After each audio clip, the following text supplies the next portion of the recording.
മഹറായി വധു ആവശ്യപ്പെടുന്ന എത്രയാണോ വധു മഹറായി ആവശ്യപ്പെടുന്നത് അത്രയും മൂല്യമുള്ള സാമ്പത്തിക മൂല്യമുള്ള വസ്തുവോ വസ്തുക്കളോ വരൻ വധുവിന് വിവാഹ സമ്മാനമായി നൽകണം. അങ്ങനെ നൽകുമ്പോൾ മാത്രമാണ് ഇസ്ലാമിൽ വിവാഹം സാധുവാകുന്നത്. ഇത് പ്രോപ്പർട്ടിയാണ്. ഇസ്ലാമിൽ വിവാഹം എന്ന് പറയുമ്പോൾ അത് പുരുഷന്റെയോ സ്ത്രീയുടെയോ ശരീരത്തിലുള്ള ഏതെങ്കിലും ഒരു വസ്തു ആ വിവാഹത്തെ സ്ഥാപിക്കുകയോ സാധൂകരിക്കുകയോ സാക്ഷാത്കരിക്കുകയോ ഒന്നും ചെയ്യുന്നില്ല. അങ്ങനെ ഏതെങ്കിലും ഒരു വസ്തു ശരീരത്തിൽ നിന്ന് മാറ്റിവെക്കുന്നത് കൊണ്ട്, ശരീരത്തിൽ നിന്ന് ഇല്ലാതാകുന്നത് കൊണ്ട്, അപ്രത്യക്ഷമാകുന്നത് കൊണ്ട് ആ വിവാഹത്തെ അത് ഒരു നിലക്കും ബാധിക്കുന്നില്ല. അങ്ങനെ നിങ്ങൾ വിവാഹമോചനം ചെയ്യുന്നുവെങ്കിൽ അവൾക്ക് സ്വർണത്തിന്റെ ഒരു കൂമ്പാരം മഹറായി നൽകിയിട്ടുണ്ടെങ്കിൽ പോലും അതിൽ നിന്നൊരു അംശം പോലും തിരിച്ചു വാങ്ങാൻ നിങ്ങൾക്ക് അവകാശമില്ല. അവരും നിങ്ങളും തമ്മിൽ അത്രയും ചേർന്നിരുന്നു, നിങ്ങൾ പരസ്പരം അങ്ങോട്ടും ഇങ്ങോട്ടും ചാഞ്ഞിരുന്നു, നിങ്ങൾ പരസ്പരം ശരീരം അനുഭവിച്ചവരാണ്. അതൊക്കെ ഉണ്ടായ ശേഷം ഈ വിവാഹബന്ധം വേർപ്പെടുന്ന സമയത്ത് ആ മഹർ തിരിച്ചെടുക്കാൻ നിങ്ങൾക്ക് നാണമില്ലേ എന്ന തരത്തിലാണ് പരിശുദ്ധ ഖുർആൻ അവിടെ ചോദിക്കുന്നത്. ഒരു ഇടവേളയ്ക്ക് ശേഷം മഹർ വീണ്ടും ചർച്ചയായിട്ട് വന്നിട്ടുണ്ട്. ഞാൻ എനിക്ക് എത്ര ആലോചിച്ചിട്ട് മനസ്സിലാവാത്തൊരു കാര്യം, ഇവർക്ക് ഇത് എന്തിന്റെ കേടാണ് എന്നാണ്. ആവശ്യത്തിലധികം മേടിച്ചു കൂട്ടിയാലും പിന്നെയും മഹർ മഹാത്മ്യം പൊക്കി പിടിച്ചാണ്ട് വരും. എന്താണ് ഇപ്പോഴത്തെ പ്രശ്നം എന്ന് ചോദിച്ചാൽ, കുറച്ചു കാലങ്ങളായിട്ട് നമ്മുടെ നാട്ടില് മുസ്ലിം വിവാഹങ്ങളിൽ നിക്കാഹിന് ശേഷം പ്രധാനമായിട്ടും സ്വർണ്ണാഭരണങ്ങളാണ് മഹറായിട്ട് നിശ്ചയിക്കപ്പെടുന്നത്. അപ്പൊ അങ്ങനെ മഹറായി നിശ്ചയിക്കപ്പെടുന്ന മാലയോ നെക്ലസോ കൂടുതലും മാലയായിട്ടാണ്, അല്ലെങ്കിൽ അങ്ങനെ എന്തെങ്കിലുമൊക്കെ കഴുത്തിൽ അണിയുന്ന ഏതെങ്കിലും ആഭരണം. അപ്പോൾ അതിൽ ചിലപ്പോൾ ഒരു പക്ഷേ വരന്റെ പേര് എഴുതിയിട്ടുണ്ടാവാം, അല്ലെങ്കിൽ അവരുടെ പേരിന്റെ ആദ്യാക്ഷരം എഴുതിയിട്ടുണ്ടാവാം. അത്തരം മഹർ നിക്കാഹ് കഴിഞ്ഞതിന് ശേഷം വാപ്പാന്റെ കയ്യിലൊന്ന് കൊടുത്ത് നിക്കാഹ് ഉറപ്പിച്ച് അത് വാപ്പാന്റെ നിന്ന് തിരിച്ചു മേടിച്ച് വധുവിന്റെ അടുത്ത് പോയി വധുവിന്റെ കഴുത്തിൽ അണിയിച്ചു കൊടുക്കുന്ന ഒരു പരിപാടി കുറച്ചു കാലമായിട്ട് മുസ്ലിം സമൂഹത്തിനിടയിലുണ്ട്. ഇസ്ലാമിന്റെ ഒരു പ്രശ്നം, അത് ഒരു തരത്തിലും മനുഷ്യന്റെ സാംസ്കാരികമായിട്ടുള്ള കൂടിച്ചേരലിനെ അനുവദിക്കുന്നില്ല. മുസ്ലിങ്ങൾ ഇങ്ങനെ വേറിട്ട് നിൽക്കണം, ഇസ്ലാം ഇങ്ങനെ വേറിട്ട് നിൽക്കണം. അപ്പം അവർക്ക് അവരുടേതായ സംസ്കാരവും അവരുടെ ആചാരങ്ങളും അവരുടെ ആരാധനകളും അവരുടെ വിശ്വാസവുമായിട്ട് അങ്ങനെ പോയാൽ മതിയോ? അത് പോരാ. മറ്റുള്ളതൊക്കെ മോശമാണ് എന്ന് പറയണം. നമ്മുടേത് നല്ലതാണെന്ന് പറയാനുള്ള അവരുടെ അവകാശം വകവെച്ച് കൊടുക്കുക, അത് പോരാ. മറ്റുള്ളതൊക്കെ മോശമാണ് എന്ന് പറയണം. അപ്പം അതുകൊണ്ട് ഇപ്പോൾ നമ്മുടെ നാട്ടിലെ മുസ്ലിം സമൂഹത്തിനിടയിൽ ഉണ്ടായിട്ടുള്ള ഈ ഒരു മാറ്റം, അത് അങ്ങേയറ്റം കൊടിയ ഷിർക്കിന്റെ അംശം കലർന്നിട്ടുള്ള സാധനമാണെന്നും അത് മുസ്ലിങ്ങൾ ഒഴിവാക്കേണ്ടതുമാണ് എന്നതാണ് മുസ്തഫ തൻവീർ എന്ന് പറയുന്ന MM അക്ബർ രണ്ടാമന്റെ ഒരു പ്രശ്നം. അപ്പോൾ അതിനെക്കുറിച്ചാണ് നമ്മൾ ഇന്ന് സംസാരിക്കുന്നത്. അതുമായി ബന്ധപ്പെട്ട് അദ്ദേഹം അതൊന്ന് വിശദീകരിക്കാൻ വേണ്ടിയിട്ട് അതങ്ങ് പറഞ്ഞു പോവുകയാണെങ്കിലും കുഴപ്പമുണ്ടായിരുന്നില്ല. അതിനിടയിൽ കൂടെ മഹറിന്റെ മാഹാത്മ്യം കൂടെ പറഞ്ഞപ്പം ഞാൻ അതിൻ്റെ ടൈറ്റിൽ കണ്ടന്നെ ഒന്ന് ഞെട്ടി, വീഡിയോ കണ്ട് 2-3 തവണ ഞെട്ടി. എപ്പോഴും ഞെട്ടാൻ വയ്യാന്ന് വിചാരിച്ചിട്ടാണ് നമ്മൾ ഇന്ന് ആ വീഡിയോ ഒന്ന് പരിശോധിക്കാം എന്ന് വിചാരിച്ചത്. അപ്പോൾ ഒരു ഇടവേളയ്ക്ക് ശേഷം നമുക്കിത് മഹറൊക്കെ ഇസ്ലാമിലെ മഹറും ഇതൊക്കെ പറഞ്ഞ് മടുത്തതാണെങ്കിലും ഇവരിങ്ങനെ പിന്നെയും ഇത് തന്നെ പറഞ്ഞുകൊണ്ടിരിക്കുമ്പോൾ നമുക്ക് വേറെ വഴിയില്ലാത്തത് കൊണ്ട് മാത്രം ഇന്നൊരിക്കൽ കൂടി നമ്മൾ ഇസ്ലാമിലെ മഹർ സംസാരിക്കാൻ, മുസ്തഫ തൻവീറിന്റെ വാദങ്ങൾക്കുള്ള മറുപടി എന്ന രീതിയിൽ മാത്രമാണ്, അതിനപ്പുറത്തേക്ക് കടക്കാതിരിക്കാൻ പരമാവധി ശ്രമിക്കാം. മഹറിനെ കുറിച്ച് പല രീതിയിലുള്ള തെറ്റിദ്ധാരണകൾ കേരളീയ സമൂഹത്തിൽ നിലനിൽക്കുന്നത് നമുക്ക് കാണാൻ കഴിയും. സമീപകാലത്ത് കേരളീയ മുസ്ലിം വിവാഹ പരിസരം പരിശോധിച്ചാൽ ഹിന്ദു വിവാഹ സംസ്കാരത്തിലെ താലി കെട്ടുന്ന സമ്പ്രദായവുമായി മഹറിനെ സമീകരിക്കാനുള്ള, ആ അർത്ഥത്തിൽ മഹറിനെ ചടങ്ങുവൽക്കരിക്കാനുള്ള, സ്വാംശീകരിക്കാനുള്ള ഒരു പ്രവണത രൂപപ്പെടുന്നത് വളരെ എളുപ്പത്തിൽ കണ്ടെത്താൻ കഴിയും. അതിന്റെ ഒരു പ്രതിഫലനമാണ് ഈ ചോദ്യത്തിൽ ഉന്നയിക്കപ്പെട്ട പ്രശ്നങ്ങളൊക്കെ എന്നാണ് ഞാൻ മനസ്സിലാക്കുന്നത്. അപ്പൊ ഇദ്ദേഹത്തിന് ആരോ എഴുതി ചോദിച്ച ചോദ്യത്തിന് അദ്ദേഹം വീഡിയോയിലൂടെ മറുപടി പറയുകയാണ്. അപ്പോൾ സമീപകാലത്തായിട്ട് ഹിന്ദു വിവാഹ സംസ്കാരങ്ങൾ മുസ്ലിം വിവാഹ സംസ്കാരങ്ങളിലേക്ക് കലരുന്നു എന്നാണ്. നോക്കൂ, നമ്മൾ മനുഷ്യർ ഒരു സമൂഹമായിട്ട് മുന്നോട്ട് പോകുമ്പോൾ, പ്രത്യേകിച്ച് കേരളത്തിൽ അല്ലെങ്കിൽ ഇന്ത്യയിൽ ഒരു ഭൂപ്രദേശത്ത് ഒരുമിച്ച് ജീവിക്കുന്ന മനുഷ്യർക്കിടയിൽ നിരുപദ്രവകരമായിട്ടുള്ള ആഘോഷങ്ങൾ, അവരുടെ ആചാരങ്ങൾ അല്ലെങ്കിൽ അവരുടെ സംസ്കാരങ്ങൾ, ഇത്തരം പരിപാടികളിലൊക്കെ ചെറിയ കലർപ്പുണ്ടാവുന്നതും അങ്ങോട്ടും ഇങ്ങോട്ടും കൂടിച്ചേരുന്നതും അങ്ങോട്ടും ഇങ്ങോട്ടും കടമെടുക്കുന്നതിലൊക്കെ എന്താണ് ഇത്ര വലിയ പ്രശ്നം എന്ന് എനിക്ക് എത്ര ആലോചിച്ചിട്ടും മനസ്സിലായിട്ടില്ല. പക്ഷെ ഇവർക്ക് എങ്ങനെയാണെന്ന് വെച്ചാൽ, ഇവർക്ക് എല്ലാത്തിനും എതിർക്കണം. ഇവരെ ഒരു 7-ാം നൂറ്റാണ്ട് 8-ാം നൂറ്റാണ്ട് വരെയൊക്കെയുള്ള പണ്ഡിതന്മാരെ അങ്ങോട്ട് എടുക്കും. അതിനു മുമ്പുള്ള പണ്ഡിതന്മാർ അപ്രൂവ് ചെയ്ത സാധനങ്ങൾ മാത്രമേ എടുക്കുള്ളൂ. അതിനിപ്പുറത്തേക്കുള്ളതൊന്നും എടുക്കാൻ പാടില്ല. കാരണം അതൊക്കെ പുതിയ ആശയങ്ങളാണ്.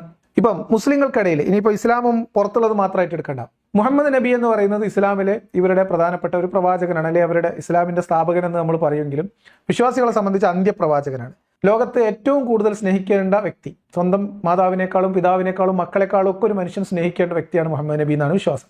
അങ്ങനത്തെ മുഹമ്മദ് നബിയുടെ ജന്മദിനം ആഘോഷിക്കാൻ വേണ്ടിയിട്ട് വിശ്വാസികളിൽ ഒരു കൂട്ടർ തീരുമാനിച്ചാൽ ഇവര് എന്താ ചോദിക്കുക അറിയോ? മുഹമ്മദ് നബി സ്വന്തം ജന്മദിനം ആഘോഷിച്ചതിന് തെളിവ് കൊണ്ടുവരൂ, അല്ലെങ്കിൽ ഖുലഫാ റാഷിദുകൾ ആഘോഷിച്ചതിന് തെളിവ് കൊണ്ടുവരൂ എന്ന് പറഞ്ഞാല് അത്രയും കിതാബിൽ ഉണ്ടാവണം. 7-ാം നൂറ്റാണ്ടിലോ 8-ാം നൂറ്റാണ്ടിലൊക്കെ കിതാബിലുണ്ടോ എടുക്കും, ഇല്ലേ പറ്റൂല.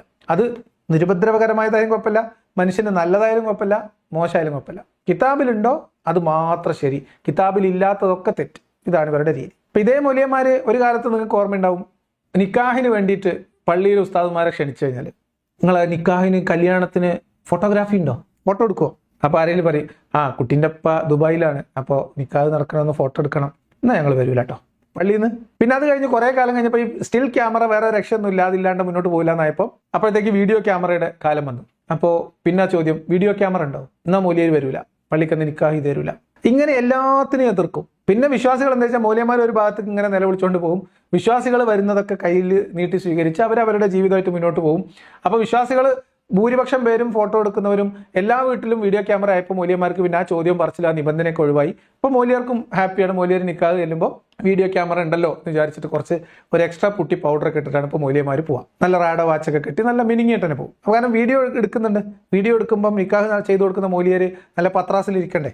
എന്ന് മാത്രമല്ല, ഇപ്പോൾ കംപ്ലീറ്റ് പരിപാടികൾ വീഡിയോ എടുക്കുന്നുണ്ട്, ഷൂട്ട് ചെയ്യുന്നുണ്ട്, യൂട്യൂബിൽ അപ്ലോഡ് ചെയ്യുന്നുണ്ട്, ലൈവ് പോകുന്നുണ്ട്. ഒരു കുഴപ്പം എവിടുന്ന വരുന്നത് ആലോചിക്കണം. വീഡിയോ ക്യാമറ ഉണ്ടെങ്കിൽ നിക്കാഹ് ചെയ്ത് തരാൻ പള്ളിയിൽ നിന്ന് ആൾ വരൂലാട്ടോ എന്ന് വിശ്വാസികളെ പറഞ്ഞ് പേടിപ്പിച്ചിരുന്നിടത്തുനിന്നാണ് ഇവർ വരുന്നത്. അപ്പോൾ അവിടെ നിൽക്കട്ടെ, ഇതാണ് എല്ലാ കാര്യത്തിലും ഇവരുടെ കഥയാണ്. അപ്പോൾ ഇപ്പോൾ പ്രശ്നം മഹർ കൊണ്ടുപോയി കെട്ടിക്കൊടുക്കുന്നു എന്നാണ്. നിങ്ങൾക്ക് ഓർമ്മയുണ്ടോ, ഇസ്ലാമിന്റെ വിവാഹത്തിൽ മുസ്ലിം പെൺകുട്ടി വിവാഹവേദിയിൽ ഇരുന്നു എന്ന് പറഞ്ഞിട്ട് ജദ്ബിളകിയ ആൾക്കാരാണ് ഇവർ എന്നുള്ളത് നിങ്ങൾ സാന്ദർഭികമായിട്ട് ഓർത്തെടുക്കുക.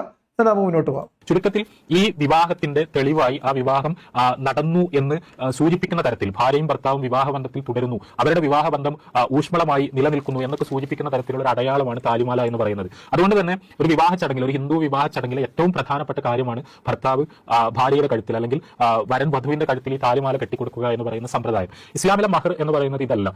ഇസ്ലാമിലെ മഹർ എന്ന് പറഞ്ഞാൽ അതല്ല. താലിമാല പോലെ ഒരു മാലയല്ല മഹർ മാല എന്ന് മനസ്സിലാക്കണം.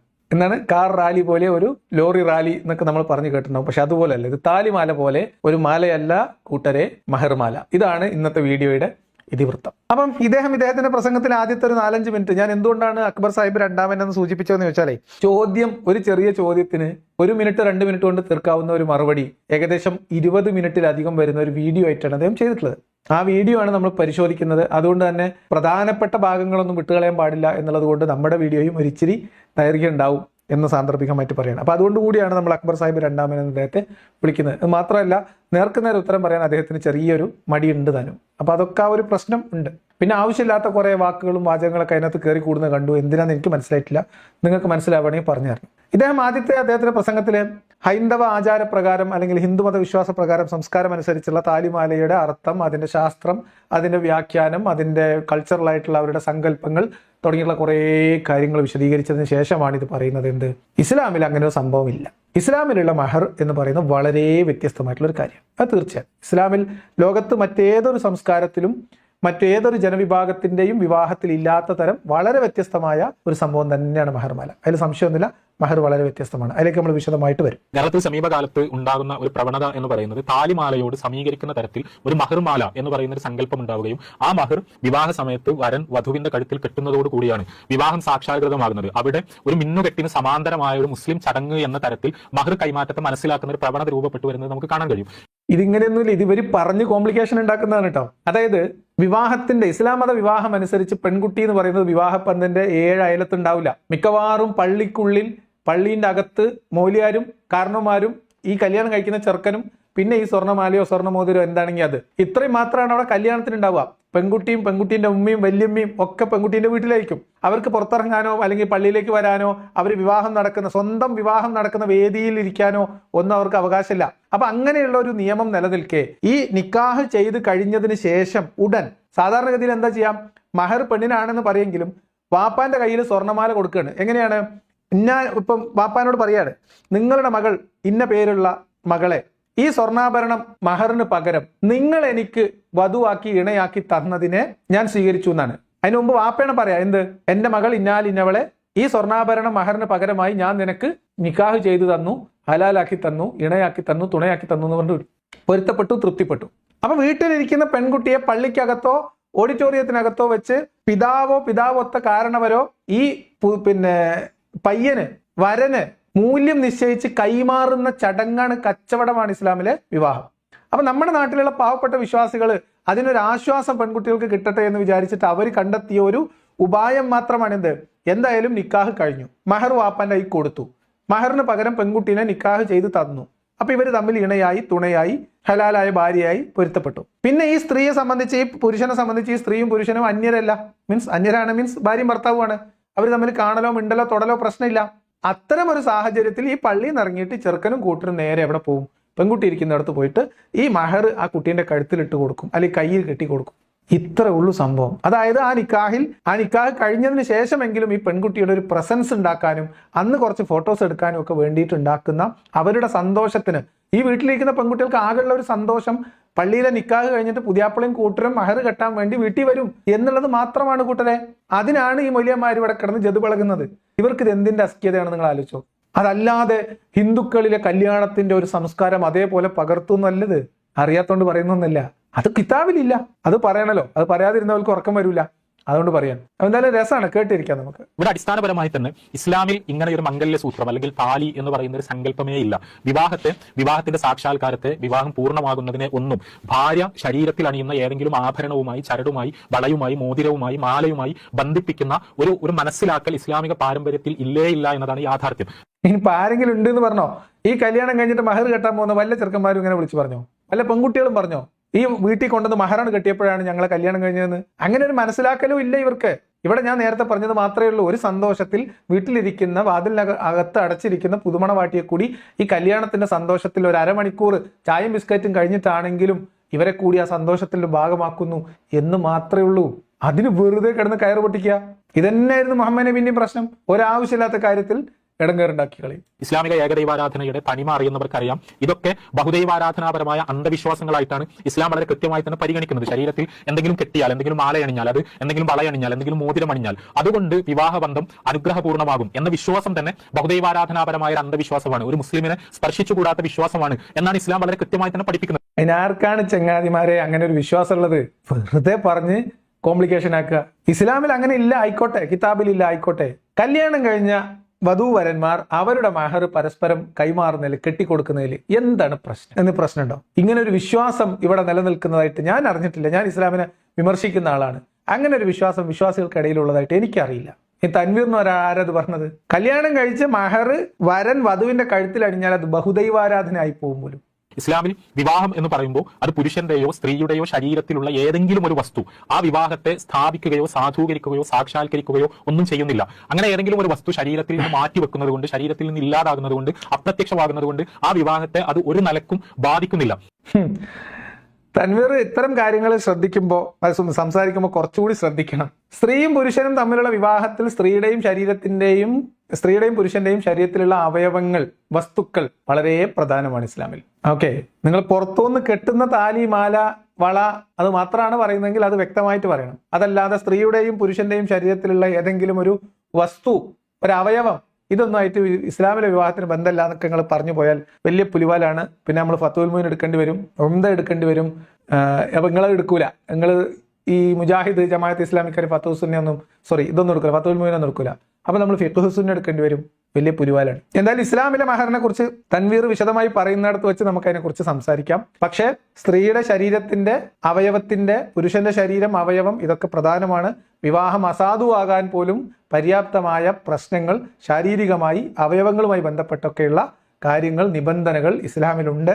ഇല്ല എന്നൊന്നും പറഞ്ഞു പോകരുത്. ഇസ്ലാമിലെ മഹർ എന്ന് പറയുന്നത് വളരെ വ്യത്യസ്തമായ ഒരു കാര്യമാണ്. മഹർ എന്ന് പറയുന്നത് വിവാഹം സാധുവാകണമെങ്കിൽ വിവാഹ സമയത്ത് ആ വിവാഹ കരാറിന്റെ ഭാഗമായി തന്നെ വധുവിനുള്ള വിവാഹ സമ്മാനമായി വരൻ എന്തെങ്കിലും സാമ്പത്തിക മൂല്യം നൽകണം എന്നതാണ് ഇസ്ലാമിലെ മഹർ എന്ന് പറയുന്ന നിർദ്ദേശത്തിന്റെ അകക്കാമ്പ്. അതെ, അകക്കാമ്പ് എന്ന് പറഞ്ഞാൽ അതാണ്. വിവാഹം കഴിക്കുന്നതിന് പകരമായി എന്തെങ്കിലും ഒരു മൂല്യം ഉള്ള വസ്തു, അതെന്തോ ആവാം. അതിന് ചില ഉദാഹരണങ്ങളൂടെ പറയാം. നോക്കൂ, രണ്ട് വ്യക്തികൾ തമ്മിലുള്ള വിവാഹത്തിനകത്ത് പണം ഒരു ഉപാധിയായി വരുന്നത്, അല്ലെങ്കിൽ പണം ഒരു വിനിമയോപാധിയായി വരുന്നത്, അതിനെ കച്ചവടം എന്നല്ലേ നമ്മൾ പറയാം, അല്ലെ? അതിനെയാണോ വിവാഹം എന്ന് പറയാ? അത് ഉടമ്പടിയാണോ? കേവലം അല്ല, കച്ചവടമാണ്. ഞാൻ നേരത്തെ പറഞ്ഞോ കച്ചവടത്തിന്റെ രീതി. ഈ സാമ്പത്തിക മൂല്യം എന്ന് പറയുമ്പോൾ അത് എന്തുമാകാം. അവിടെ അത് മാല നൽകുന്നതോ മോതിരം നൽകുന്നതോ വള നൽകുന്നതോ ഒന്നും ഇസ്ലാമികമായി തെറ്റായ ഒരു കാര്യമല്ല. പരിശുദ്ധ ഖുർആനിലെ വചനങ്ങൾ പരിശോധിച്ചാൽ തന്നെ മഹറായി സ്വർണ്ണം നൽകുന്നതിനെ കുറിച്ച്, ഹദീസുകൾ പരിശോധിച്ചാൽ വെള്ളി നൽകുന്നതിനെ കുറിച്ച് ഒക്കെ നമുക്ക് കാണാൻ കഴിയും. അവിടെ ആഭരണങ്ങൾ മഹറായി നൽകാൻ പാടില്ല എന്നല്ല ഞാൻ പറയുന്നത്. ആഭരണങ്ങൾ സാധുവായ മഹറല്ല എന്നല്ല ഞാൻ സൂചിപ്പിക്കുന്നത്. മറിച്ച് ആഭരണങ്ങൾ കൊടുക്കാൻ കുഴപ്പമൊന്നുമില്ല. പക്ഷേ അത് ഏതെങ്കിലും തരത്തിലുള്ള വിവാഹ ആചാരമായോ ആ രീതിയിലുള്ള സങ്കല്പമായിട്ടൊന്നും അതിനെ എടുക്കരുത്. നിങ്ങൾ തമ്മിലുള്ള ആത്മബന്ധത്തിന്റെ അടയാളമായിട്ട് എങ്ങനെയൊന്നും എടുക്കരുത്. ഇസ്ലാമിലെ മഹർ എന്ന് പറഞ്ഞാൽ കച്ചവടത്തിന് ഉറപ്പിക്കുന്ന വില, മൂല്യം. സ്ത്രീയുടെ ശരീരം പുരുഷന് കൈമാറുന്നതിന് പകരമായി പുരുഷൻ ചെലവഴിക്കുന്ന ധനമാണ് മഹർ. അത് ആഭരണമായിട്ട് കൊടുക്കുന്നതിൽ കുഴപ്പമൊന്നുമില്ല, പക്ഷെ അതിനങ്ങനെ തന്നെ മനസ്സിലാക്കണം എന്നാണ് പറയുന്നത്. മഹറായി വധു ആവശ്യപ്പെടുന്ന എത്രയാണോ വധു മഹറായി ആവശ്യപ്പെടുന്നത് അത്രയും മൂല്യമുള്ള സാമ്പത്തിക മൂല്യമുള്ള വസ്തുവോ വസ്തുക്കളോ വരൻ വധുവിന് വിവാഹ സമ്മാനമായി നൽകണം. അങ്ങനെ നൽകുമ്പോൾ മാത്രമാണ് ഇസ്ലാമിൽ വിവാഹം സാധുവാകുന്നത്. ഇത് പ്രോപ്പർട്ടിയാണ്, അതല്ലാതെ കല്യാണത്തിന്റെ ഏതെങ്കിലും അർത്ഥത്തിൽ ശരീരത്തിൽ കൊണ്ടു നടക്കേണ്ട ഒരു ആ കല്യാണത്തിന്റെ തെളിവായി വിവാഹം നിലനിൽക്കുന്നതിന്റെ സൂചകമായി ശരീരത്തിൽ കൊണ്ടു നടക്കേണ്ട എന്തെങ്കിലും ഒരു കാര്യമല്ല. ഇതൊരു സിമ്പൽ അല്ല, ഇതൊരു പ്രോപ്പർട്ടിയാണ്. മഹർ ഒരു പ്രോപ്പർട്ടിയാണെന്നാണ് പറയുന്നത്. ഇനി ഞാൻ അതിലേക്ക് കടന്നു പറഞ്ഞ് വികാരം വ്രണപ്പെടുത്തുന്നില്ല. സംഗതി ഇതൊരു കച്ചവടമാണ്. സ്ത്രീ ഒരു പ്രോപ്പർട്ടി ആയിട്ടാണ് ഖുർആൻ എണ്ണിയിട്ടുള്ളത്, ഒരു വിഭവമായിട്ടാണ് ഖുർആൻ എണ്ണിയിട്ടുള്ളത്. അപ്പൊ അങ്ങനെ ഒരു വിഭവം കൈക്കലാക്കാൻ വേണ്ടി പുരുഷൻ ചെലവഴിക്കുന്ന ധനം, വിവാഹ ജീവിതത്തിൽ സ്ത്രീക്ക് പുരുഷനേക്കാൾ അല്ലെങ്കിൽ പുരുഷന് സ്ത്രീയേക്കാൾ കുറച്ചധികം പദവി കൊടുത്തിട്ടുള്ളതിന്റെ കാരണം ഖുർആൻ പറയുന്നത് അവൻ സ്വന്തം ധനത്തിൽ നിന്ന് ചെലവഴിച്ചത് കൊണ്ടുകൂടിയാണ്. കൈകാര്യകർത്തൃത്വം, തലാഖിന്റെ അവകാശം, ഇത് കംപ്ലീറ്റും പുരുഷന്റെ അവകാശമാണ്. എന്തുകൊണ്ടാണ്? പുരുഷൻ തന്റെ കയ്യിലിരിക്കുന്ന ധനം, പ്രോപ്പർട്ടി കൊടുത്ത് സ്വന്തമാക്കിയ വിഭവമാണ് സ്ത്രീ. അങ്ങനെയാണ് അത് പറയേണ്ടത്, അങ്ങനെ തന്നെയാണ്. അതല്ലാതെ ഇതൊരു എന്താ പറയുക മംഗല്യസൂത്രം, ഒരു ചിഹ്നം, ഒരു സിമ്പൽ, അടയാളം, ഇങ്ങനെ മഹറിനെ നിങ്ങൾ വില കൊടുത്ത് കാണരുത്. സ്ത്രീ ശരീരത്തിന് പകരമായി പുരുഷനോട് വില പറഞ്ഞുറപ്പിച്ച ധനമാണ് മഹർ. അങ്ങനെ തന്നെ പറയണം എന്ന് തൻവീറിന് ഭയങ്കര നിർബന്ധം. എന്നാ പിന്നെ അങ്ങനെ തന്നെ പറഞ്ഞു പഠിക്ക്. കുറച്ചുകൂടി സ്പെസിഫിക് ആയിട്ട് ഫത്വൽ മുഈനിലും ഉംദയിലും ഒക്കെ എഴുതി വെച്ചിട്ടുണ്ട് സ്ത്രീ ശരീരത്തിന് എന്ന്. അങ്ങനെ മൊത്തത്തിലല്ല, പുരുഷന് സ്ത്രീ ശരീരത്തിൽ ഒരു ആവശ്യമുണ്ട്. ആ ആവശ്യം പൂർത്തീകരിക്കേണ്ടുന്ന അവയവവുമായി ബന്ധപ്പെട്ട് അത് പുരുഷന് കീഴ്പ്പെടുത്തി കൊടുക്കുന്നതിന് പകരമായി പുരുഷൻ ചെലവഴിക്കുന്ന ധനമാണ് മഹർ. ഇതിനെ ഒറ്റ വാക്കിൽ പലരും പലതും പറയും, നമ്മളതിവിടെ പറയുന്നില്ല എന്ന് മാത്രമേ ഉള്ളൂ. തൻവീറിന് മനസ്സിലായിട്ടുണ്ടാവും എന്ന് ഞാൻ വിചാരിക്കുന്നു, കാരണം കിതാബിൽ വൃത്തിയായിട്ട് എഴുതി വെച്ചിട്ടുണ്ട്. ഇനിയും വിശദമായിട്ട് പറയണമെങ്കിൽ ഇനിയും പറയാം. കുറച്ച് പോകുമ്പോൾ കുറച്ചുകൂടി നമുക്ക് ഈ കാര്യത്തിൽ വ്യക്തത വരുന്ന ഒരു ഭാഗം തൻവീർ തന്നെ സൂറത്ത് നിസായിൽ നിന്ന് ഉദ്ധരിക്കുന്നുണ്ട്. അത് എന്തുമാകാം. അത് ഒരാൾക്ക് മഹറായി സ്ഥലം ആവശ്യപ്പെടാം. ഒരു ഉദാഹരണമായി പറഞ്ഞാൽ ഭൂമി ആവശ്യപ്പെടാം. ഭൂമി ഒരു 10 സെന്റ് ഭൂമി എനിക്ക് മഹറായി വേണം എന്നൊരു സ്ത്രീക്ക് പറയാം. അത് ഭർത്താവ് ആ മഹർ നൽകിയാൽ ഇസ്ലാമിലെ വിവാഹം സാധുവാണ്. വാഹനം ആവശ്യപ്പെടാം, എന്തെങ്കിലും വസ്തുക്കൾ ആവശ്യപ്പെടാം. ഒരാൾക്ക് ഏതെങ്കിലും അർത്ഥത്തിൽ ഒരു പെണ്ണിന് ആവശ്യമുള്ള ഉപയോഗമുള്ള ഏതെങ്കിലും വസ്തുക്കളോ ഉപകരണങ്ങളോ ഗാഡ്ജറ്റുകളോ ഒക്കെ അവൾക്ക് മഹറായി ആവശ്യപ്പെടാം. അത് മഹറായി നൽകിയാൽ ഇസ്ലാമിലെ വിവാഹം സാധുവാണ്. ബാർട്ടർ സംവിധാനം വരെ ഹലാലാണ്, മഹറായിട്ട് എടുക്കാം. എന്ന് പറഞ്ഞാൽ സാമ്പത്തിക മൂല്യമുള്ള, വിനിമയ മൂല്യമുള്ള ഒരു വസ്തുവായിട്ടാണ് മഹറിനെ ഇസ്ലാം പരിഗണിക്കുന്നത്. അത് ഞാൻ നേരത്തെ പറഞ്ഞ വസ്തു കച്ചവടം, പ്രോപ്പർട്ടി കൊടുത്ത്, ഞാനത് പറയാൻ ആഗ്രഹിക്കുന്നില്ല, ഖുർആന്റെ ഭാഷയിൽ പറഞ്ഞാൽ ഒരു ഉപഭോഗ വസ്തു വാങ്ങുന്നു. ഇത്രയാണ് അതിനെ നമ്മൾ മനസ്സിലാക്കേണ്ടത്. ഇതേപോലെ ആഭരണങ്ങൾ ആവശ്യപ്പെടാം, പണം ആവശ്യപ്പെടാം. എനിക്ക് ഇത്ര പണം വേണം, അത് 1 ലക്ഷം രൂപ വേണം, 2 ലക്ഷം രൂപ വേണം എന്ന് മഹറായി ആവശ്യപ്പെടാം. അങ്ങനെ അത് മഹറായി വരൻ വധുവിന് നൽകുന്നതോടുകൂടിയാണ് ആ വിവാഹം സാക്ഷാത്കൃതമാകുന്നത്. എന്താണ് ഇസ്ലാമിന്റെ കഥ? എന്തപ്പോ ഈ പറഞ്ഞതിന്റെ അർത്ഥം? ഞാൻ നേരത്തെ പറഞ്ഞ സ്ത്രീ ശരീരം പുരുഷനെ കീഴ്പ്പെടുത്തി കൊടുക്കുന്നതിന് പകരമായി സ്ത്രീക്ക് എന്തും ആവശ്യപ്പെടാം, പണം ആവശ്യപ്പെടാം. നമ്മുടെ നാട്ടിലൊക്കെ പണ്ട് പറയുന്നത് കേട്ടിട്ടുണ്ട്, ചുരിദാർ മഹറായിട്ട് കൊടുക്കുന്ന ഇടപാടിനെ കുറിച്ച്. നല്ല ചുരിദാർ. സ്ത്രീകളുടെ സ്ത്രീത്വത്തെ ഇത്രമേൽ അപമാനിക്കുന്ന, അവമതിക്കുന്ന ഒരു വിവാഹം ഇസ്ലാമിലേതുപോലെ വേറെ എവിടെയില്ല എന്ന് ഞാൻ വിചാരിക്കും. ആവശ്യപ്പെടാം. എന്തിനു പകരം? ശരീരം പുരുഷന്റെ സുഖാസ്വാദനത്തിന് വിട്ടു നൽകുന്നതിന് സൗകര്യം ഒരുക്കി കൊടുക്കുന്നതിന് പകരമായി പണം ആവശ്യപ്പെടാം. അങ്ങനെ ആവശ്യപ്പെടുന്ന പണം കിട്ടിയാൽ അവിടെ നിക്കാഹ് സാധുവായി. പിന്നെ നിക്കാഹിന്റെ വചനം ഉത്തരവാദിത്തപ്പെടുത്ത ആൾ കയ്യിൽ ഏൽപ്പിച്ചു കൊടുക്കണം. എന്തതിന്റെ പേര്? ഇതിന്റെ പേരാ വിവാഹം? ഞാനൊന്നും പറയുന്നില്ല. ഇതല്ലെങ്കിൽ പണം കൊടുത്ത് വാങ്ങേണ്ട ഒരു സർവീസ്, ഒരു വധുവിനെ സംബന്ധിച്ചിടത്തോളം അവൾ പണം ചെലവഴിച്ച് സ്വായത്തമാക്കേണ്ട ഒരു സർവീസ് അവൾക്ക് നൽകിക്കൊണ്ട് അങ്ങനെ മഹർ നൽകാം. അത് അവളുടെ ചോയ്സ് ആണ്, അവളുടെ ഇഷ്ടമാണ്. അതായത് പണം കൊടുത്ത് സ്ത്രീക്ക് ലഭ്യമാക്കാവുന്ന ഒരു സേവനം. ഉദാഹരണത്തിന് 2 കൊല്ലം വീട്ടിലെ കാർ ഓടിക്കണം എന്ന നിബന്ധനയിൽ അത് മഹറായി സ്വീകരിച്ചുകൊണ്ട് സ്ത്രീക്ക് വേണമെങ്കിൽ കല്യാണം കഴിക്കാം. കാരണം വീട്ടിലൊരു ഡ്രൈവർ നിർത്തിയാൽ കൂലി ശമ്പളം കൊടുക്കണം. അപ്പൊ 2 കൊല്ലത്തെ ഡ്രൈവറുടെ ശമ്പളം നിശ്ചയിച്ച് 2 കൊല്ലം ഇയാള് ഇവർക്ക് വേണ്ടി വണ്ടി ഓടിച്ച് കൊടുക്കണം, ഡ്രൈവർ പണിയെടുക്കണം. അത് മഹറായി നിശ്ചയിക്കാം. കാരണം പണം നൽകി സ്വായത്തമാക്കാവുന്ന ഒരു സേവനം. അല്ലെങ്കിൽ വീടിന് ചുറ്റുമുള്ള തോട്ടം നനച്ച് വൃത്തിയാക്കി തോട്ടം പരിപാലിക്കണം, കുഴപ്പമില്ല. 2 ഏക്കർ പാടത്ത് പണിയെടുക്കണം 1 കൊല്ലം, 6 മാസം, 3 മാസം, 2 ദിവസം. ഇതൊക്കെ എന്ത് ചെയ്യാം? മഹറായി നിശ്ചയിക്കാം. അപ്പൊ ഞങ്ങളുടെ നാട്ടിലൊരു പണ്ടത്തെ ഒരു പഴഞ്ചൊല്ലുണ്ട്, ലോട്ടറി ടിക്കറ്റ് മഹറായിട്ട് കൊടുക്കാൻ പറ്റുമോ ഇല്ലേ? വലിയ ചർച്ചയാണ്, തർക്കമാണ്. നിങ്ങളുടെ അറിവും ഇതും അനുസരിച്ചിട്ട് ഇനിയിപ്പം നമ്മളെ നാട്ടിലുള്ള ലോട്ടറി ഹറാമാണെന്നുള്ള വാദമുണ്ടെങ്കിൽ ഹലാൽ ലോട്ടറി ടിക്കറ്റുകൾ പണത്തിന് പകരമായി നൽകി മഹറായിട്ട് കൊടുക്കാൻ പറ്റൂല്ലേ? എൻ്റെ ഒരു സംശയമാണ്, ഉത്തരം അറിയാവുന്നവരുണ്ടെങ്കിൽ കമന്റ് ബോക്സിൽ എഴുതിക്കോ, അതല്ലെങ്കിൽ തൻവീർ ഉസ്താദ് പിന്നെ നമുക്ക് പറഞ്ഞുതരും എന്നിട്ട്.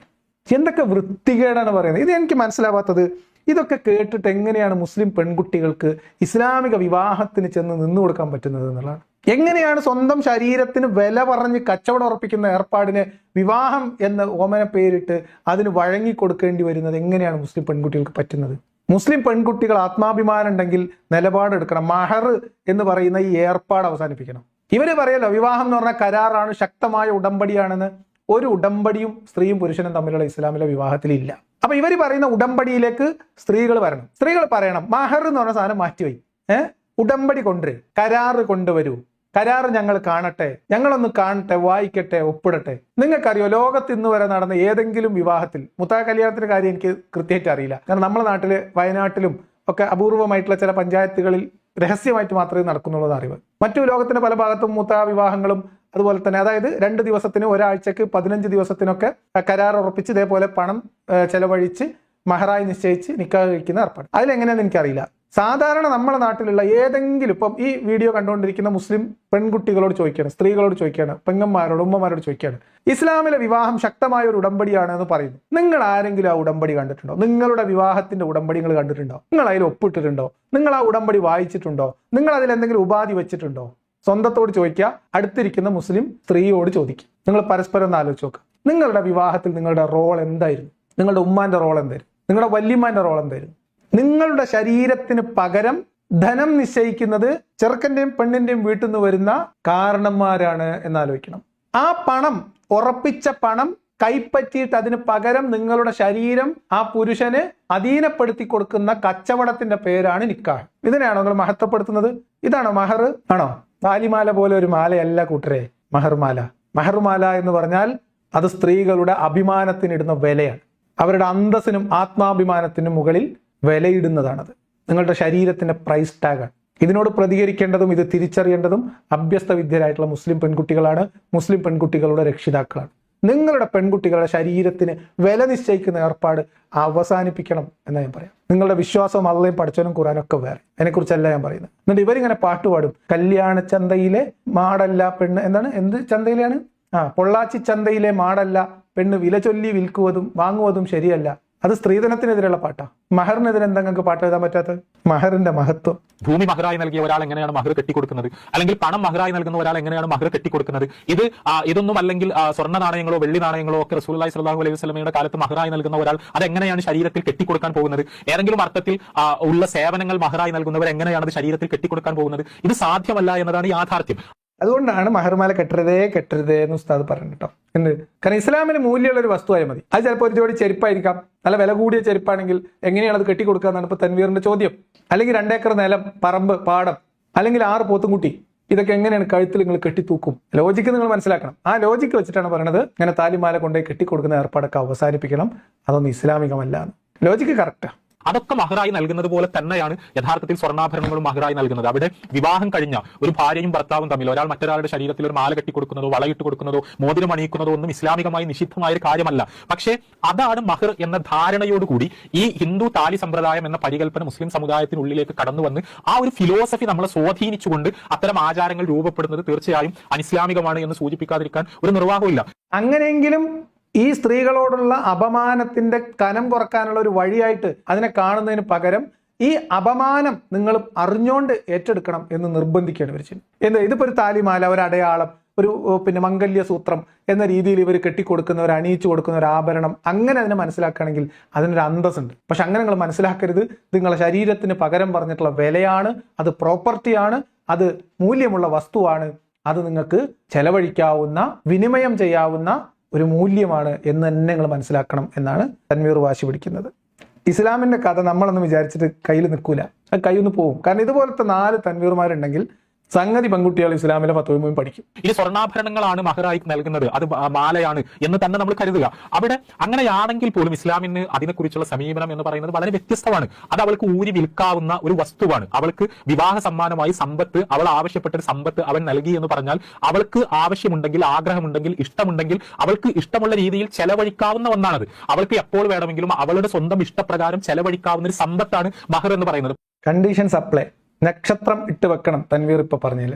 രണ്ട് കാര്യങ്ങൾ നേരത്തെ പറഞ്ഞ സ്ത്രീ ശരീരത്തിന് പകരമായി കൈപ്പറ്റിയ വിലയാണ് എന്ന് ഒന്നുകൂടി ഊട്ടിയുറപ്പിക്കുകയാണ് ഈ വാദത്തിലൂടെ. ഇനി അതൊന്നുകൂടി ഊട്ടിയുറപ്പിക്കാൻ വേണ്ടി ഇതിന് മുകളിൽ വീണ്ടും തെളിവ് വെക്കുകയാണ് തൻവീർ. ഒരു സ്ത്രീക്ക് നിക്കാഹ് കഴിഞ്ഞു, മഹർ കയ്യിൽ കിട്ടി. 1,00,000 രൂപയായിരുന്നു മഹർ പറഞ്ഞിരുന്നത്. നിക്കാഹ് കഴിഞ്ഞു, 1,00,000 രൂപ പെണ്ണിന്റെ കയ്യിൽ കിട്ടി, മഹറായി കിട്ടി. അത്രയും വരെ ആയി നിൽക്കുകയാണ് കേട്ടോ. അപ്പോൾ മുതൽ ഈ സ്ത്രീക്ക് ഈ മഹർ അവൾക്ക് ഇഷ്ടമുള്ള പോലെ ചെലവഴിക്കാം എന്നാണോ തൻവീർ പറയുന്നത്? തെറ്റ്, ഇസ്ലാമികമായി തെറ്റ്. നിക്കാഹ് പറഞ്ഞുറപ്പിച്ചു, മഹർ നിശ്ചയിച്ചു. നിക്കാഹ് കഴിയുന്നതോടുകൂടി സ്ത്രീക്ക് കൈവരുന്ന മഹർ നിശ്ചയിച്ച മഹറിന്റെ പകുതി മാത്രമാണ്. അതെന്തുകൊണ്ടാണെന്നല്ലേ പറഞ്ഞുതരാം. തൻവീർ ബാക്കി കൂടി തെളിവ് പറയട്ടെ. പരിശുദ്ധ ഖുർആൻ വളരെ കർക്കശമായി പുരുഷന്മാരോട് പറയുന്നത്, നിങ്ങളുടെ കൂടെ ഒരുമിച്ച് ജീവിച്ച ഭാര്യയെ നിങ്ങൾ വിവാഹമോചനം ചെയ്യുന്നു എന്ന് കരുതുക. നിങ്ങൾ മറ്റൊരാളെ വിവാഹം കഴിക്കാൻ ആഗ്രഹിക്കുന്നു, ഈ ഭാര്യയുമായി മുന്നോട്ട് പോകാൻ നിങ്ങൾ ആഗ്രഹിക്കുന്നില്ല, നിങ്ങൾ വിവാഹബന്ധം വേർപ്പെടുത്തുന്നു, അവളെ വിവാഹമോചനം ചെയ്യുന്നു. അങ്ങനെ നിങ്ങൾ വിവാഹമോചനം ചെയ്യുന്നുവെങ്കിൽ അവൾക്ക് സ്വർണത്തിന്റെ ഒരു കൂമ്പാരം മഹറായി നൽകിയിട്ടുണ്ടെങ്കിൽ പോലും അതിൽ നിന്നൊരു അംശം പോലും തിരിച്ചു വാങ്ങാൻ നിങ്ങൾക്ക് അവകാശമില്ല, തിരിച്ചെടുക്കാൻ അവകാശമില്ല. അവൾ വിവാഹമോചിതയായി അവൾ നിങ്ങളുടെ ജീവിതത്തിൽ നിന്ന് പടിയിറങ്ങി പോകുന്ന സമയത്ത് ആ മഹർ മുഴുവൻ അവളുടേതാണ്. അത് പൂർണ്ണമായി അവളുടെ കയ്യിൽ തന്നെ ആകണം. അതുമായിട്ടാണ് അവൾ തിരിച്ചു പോകേണ്ടത് എന്ന് പരിശുദ്ധ ഖുർആൻ വളരെ കൃത്യമായി സൂചിപ്പിക്കുന്നുണ്ട്. Conditions apply. വീണ്ടും എവിടത്തേക്കാണ്? സ്ത്രീ ശരീരത്തിലെ ഒരു പർട്ടിക്കുലർ അവയവം പുരുഷൻ ഉപയോഗപ്പെടുത്തുന്നതിന് പകരമായി നിശ്ചയിക്കുന്ന വിലയാണ് മഹർ എന്നതിന്റെ അടിവരയിടുന്ന തെളിവാണ് ഇപ്പം തൻവീർ ഇവിടെ പറഞ്ഞത്. എന്താണ് ഈ പറഞ്ഞതിന്റെ അർത്ഥം? നിങ്ങൾ നിക്കാഹ് കഴിഞ്ഞിട്ട് വിവാഹമോചനത്തിലേക്ക് പോയാൽ അതിനൊന്നും തിരിച്ചു വാങ്ങരുതെന്ന അങ്ങനെ ഒരു നിയമം ഇസ്ലാമിലില്ല. എപ്പോഴാണ് നിബന്ധനയാവുന്നത്? ഞാൻ പറഞ്ഞു, നിക്കാഹ് കഴിഞ്ഞു, നിശ്ചയിച്ചുറപ്പിച്ച മഹർ നിക്കാഹിന്റെ സമയത്ത് സമർപ്പിച്ചു, പെൺകുട്ടി കൈപ്പറ്റി. ഇത്രയും ആയി നിൽക്കുന്ന സമയത്ത് ഇതിന്റെ 50% പെൺകുട്ടിക്ക് സ്വന്തം, 50% സ്ത്രീക്ക് സ്വന്തം. അത് നമ്മൾ ഈ കോൻ ബനേഗ ക്രോർപതിയിൽ ഇങ്ങനെ ചോദ്യം ചോദിച്ച് ഉത്തരം പറഞ്ഞു പോകുമ്പോൾ ചില സ്റ്റേജിൽ എത്തുമ്പോൾ ചില സേഫ് പോയിന്റുകൾ ഉണ്ടാവും. തോറ്റാലും അത്ര വരെ കിട്ടും എന്ന രീതിയിൽ. എന്നതുപോലെ നിക്കാഹിലൂടെ സ്ത്രീക്ക് കൈവരുന്ന സമ്പത്ത് അല്ലെങ്കിൽ മഹറിന്റെ അംശം 50%. ബാക്കി 50% സ്ത്രീയുടേതായി മാറണമെങ്കിൽ ഒരു നിബന്ധന കൂടിയുണ്ട്. അതെന്താണ് എന്ന് തൻവീർ ന്യായീകരിക്കുന്നതിന്റെ ഇടയിലൂടെ പുറത്തു ചാടുന്നത് നമുക്കൊന്ന് കേൾക്കാം. എന്നിട്ട് അവിടെ പരിശുദ്ധ ഖുർആൻ ചോദിക്കുന്ന കാര്യം, നിങ്ങൾക്ക് എങ്ങനെയാണ് ഇത്ര വലിയ അധർമ്മം പ്രവർത്തിക്കാൻ കഴിയുന്നത്? എങ്ങനെയാണ് ഇത്ര വലിയ പാപം സ്വന്തം ജീവിതത്തിലേക്ക് കൊണ്ടുവരാൻ കഴിയുന്നത്? അവരും നിങ്ങളും തമ്മിൽ അത്രയും ചേർന്നിരുന്നു, നിങ്ങൾ പരസ്പരം അങ്ങോട്ടും ഇങ്ങോട്ടും ചാഞ്ഞിരുന്നു, നിങ്ങൾ പരസ്പരം ശരീരം അനുഭവിച്ചവരാണ്, അവളും നിങ്ങളും തമ്മിൽ ശക്തമായ ഒരു കരാറുണ്ടായിരുന്നു. അതൊക്കെ ഉണ്ടായ ശേഷം ഈ വിവാഹബന്ധം വേർപ്പെടുന്ന സമയത്ത് ആ മഹർ തിരിച്ചെടുക്കാൻ നിങ്ങൾക്ക് നാണമില്ലേ എന്ന തരത്തിലാണ് പരിശുദ്ധ ഖുർആൻ അവിടെ ചോദിക്കുന്നത്. അത് വളരെ ഗൗരവതരമായ ഒരു കുറ്റകൃത്യമാണ്, ഒരു പാപകർമ്മമാണ്. അത് അവളുടെ അവകാശമാണ്, അവളുടെ സ്വത്താണ്. അതിൽ നിന്നൊന്നും വിവാഹമോചനം നടക്കുകയാണ് ആണെങ്കിൽ പോലും നിങ്ങൾ തിരിച്ചെടുക്കരുത് എന്ന് പരിശുദ്ധ ഖുർആൻ സൂചിപ്പിക്കുന്നുണ്ട്. ഇതിൽ ഈ പറഞ്ഞതിനകത്ത് ആകെ ഒറ്റ പോയിന്റേ ഉള്ളൂ, നിങ്ങൾ പരസ്പരം ശരീരം അനുഭവിച്ചവരാണ്. ആ നിബന്ധന വന്നെങ്കിൽ മാത്രമേ ഉള്ളൂ അള്ളാഹ് ചോദിച്ച നാണക്കേട് ബാധകം. അതല്ലെങ്കിൽ അള്ളാഹിന്റെ നിയമം അനുസരിച്ച് പകുതി തിരിച്ചു വാങ്ങാം. അതായത് ഇടപാട് ഉറപ്പിച്ചു, കച്ചവടം കഴിഞ്ഞു, പക്ഷേ അതിന്റെ അതിന്റെ എന്താ പറയാ, അത് ഉപയോഗപ്പെടുത്തിയിട്ടില്ല, ആ സൗകര്യം ഉപയോഗപ്പെടുത്തിയിട്ടില്ല എങ്കിൽ പകുതി മഹർ സ്ത്രീക്കുള്ളതാണ്. ആ സൗകര്യം, നിബന്ധന അത് ഉപയോഗപ്പെടുത്തിയിട്ടുണ്ടെങ്കിൽ അത് മഹർ പൂർണ്ണമായും സ്ത്രീക്കുള്ളതാണ്. ഇതാണ് കണക്ക്. ഇത് എങ്ങനെ തൻവീർ മറച്ചു വെച്ചിട്ട് കാര്യമില്ല, ഖുർആനിൽ തന്നെ തെളിവുണ്ട് കൃത്യം. ഇതെന്തിന്റെ തെളിവാണ്? സ്ത്രീ ശരീരത്തെ പുരുഷന് സുഖാസ്വാദനത്തിന് സൗകര്യപ്പെടുത്തി കൊടുക്കുന്നതിന് പകരം കൊടുക്കുന്ന വിലയുടെ പേരാണ് മഹർ എന്നതിന്റെ ഒന്നാം തരം തെളിവാണ്. വിവാഹമോചനത്തിന്റെ സമയത്ത് മഹർ എത്ര കിട്ടും എന്ന്, വിവാഹമോചന സമയത്ത് ഇവർ തമ്മിൽ ശാരീരിക ബന്ധത്തിൽ ഏർപ്പെട്ടിട്ടുണ്ടോ എന്നുള്ളതാണ് പരിശോധന. അതാണ് ചോദ്യം. അങ്ങനെ ഉണ്ട് എങ്കിൽ മഹർ പൂർണ്ണമായിട്ട് സ്ത്രീക്കുള്ളതാണ്. പിന്നെ അതിൽ ചോദിക്കുന്നത് വൃത്തികേടാണ്. വില പറഞ്ഞുറപ്പിച്ചു, നിങ്ങൾ ആവശ്യം പൂർത്തീകരിച്ചു കഴിഞ്ഞിട്ട് പിന്നെ പൈസ തിരിച്ചു ചോദിക്കുന്നത് 2ാം നമ്പറാണ്. അത് ഏർപ്പാട് സുഖമില്ലാത്ത ഏർപ്പാടാണ്. ഇത്രേ ഖുർആൻ പറഞ്ഞിട്ടുള്ളൂ. അതിന്റെ അപ്പുറത്തേക്ക് ഭീകരത തൻവീർ ആയത്തിന് കൊടുക്കേണ്ടതില്ല.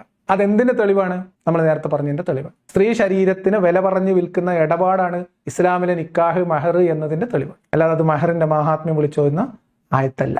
തൻവീർ അനവസരത്തിൽ ആയത്ത് ഓതിയിട്ട് ഇസ്ലാമിനെ ഇക്കോലത്തിൽ തുണി ഉരിഞ്ഞു നിർത്താൻ ഇടവരുത്തരുത് എന്നാണ് തൻവീറിനോട് പറയാനുള്ളത്. ഇസ്ലാമിക നിയമത്തിൽ, കർമ്മശാസ്ത്രത്തിലെ ഇത്തരം അനുശാസനങ്ങളെ ഇസ്ലാമിന്റെ ഉള്ളിൽ നിന്ന് തന്നെ മനസ്സിലാക്കുകയും ഇസ്ലാമികേതരമായ സംസ്കാരങ്ങളുടെ ഒരു സ്വാധീനത്തിന്റെ വെളിച്ചത്തിൽ അവയെ വായിച്ച് തെറ്റായ അർത്ഥങ്ങൾ അവർക്ക് ആരോപിക്കാതിരിക്കുകയുമാണ് യഥാർത്ഥത്തിൽ നമ്മൾ ചെയ്യേണ്ടത്. അതല്ല നിങ്ങൾ യഥാർത്ഥത്തിൽ ചെയ്യേണ്ടത്. ഇസ്ലാമിൽ ഇങ്ങനത്തെ വൃത്തികേടൊക്കെ ഉണ്ടെന്ന് മനസ്സിലാക്കുകയും അത് യൂട്യൂബിൽ വീഡിയോ ചെയ്ത് നാട്ടുകാർ അറിയിക്കാതിരിക്കാനുള്ള ശ്രദ്ധയാണ് തൻവീറിനെ പോലെയുള്ള ആൾക്കാർക്ക് സാമാന്യ ബോധം ഉണ്ടെങ്കിൽ ചെയ്യേണ്ടത്. അല്ലെങ്കിൽ ഞങ്ങളൊക്കെ ഇവിടെ ജീവനോടെ ഉണ്ട് എന്ന ഒരു മിനിമം ഓർമ്മയെങ്കിലും നിങ്ങൾക്ക് വേണം. അതാണ് ഈ കാര്യത്തിൽ പറയാനുള്ളത്. തൻവീറിനോടും തൻവീറിനെ പോലെയുള്ളവരോട് പറയാനുള്ളത്, ഇനിയും ഈ മഹറും പൊക്കി പിടിച്ചാണ്ട് ദയവ് ചെയ്ത് വരരുത്. എന്റെ പുസ്തകങ്ങളൊക്കെ ഷെൽഫിലാണ്, എടുത്തിട്ട് കുറെ ദിവസമായി. ഫത്വൽ മൊയ്നും മുമ്പൊക്കെ തൊട്ട് നോക്കിയിട്ടില്ല കുറെ ആയിട്ട്. ഫിഖ് സുന്നി അവിടെ ഇരിക്കുന്നുണ്ട്. ഇതൊന്നും എടുത്ത് എന്നെ കൊണ്ട് ഇനിയും വായിപ്പിക്കരുത്. അറിയാലോ, ഒരു 4 കൊല്ലം മുൻപത്തെ അവസ്ഥയിലല്ല കേരളത്തിലെ മുസ്ലിം സമൂഹവും കേരളത്തിലെ മുസ്ലിം യുവതയും പ്രത്യേകിച്ച് മുസ്ലിം പെൺകുട്ടികളും നിൽക്കുന്നത് എന്ന ബോധം നിങ്ങൾക്കുണ്ടാവണം. ഇനിയും നിങ്ങൾ ഇതുപോലത്തെ തോട്ടിയിൽ ഇങ്ങനെ മഹറും കെട്ടി വന്നു കഴിഞ്ഞാൽ നമ്മൾ ഇതൊക്കെ എടുത്ത് വായിക്കും. എന്ത് പോരിശ പറയാനുണ്ടെന്നാണ്. ഞാൻ ഇനി കൂടുതലൊന്നും പറയുന്നില്ല. അപ്പോൾ എന്തായാലും ഇതാണ് ഇന്ന് പറയാൻ വിചാരിച്ച കാര്യങ്ങൾ.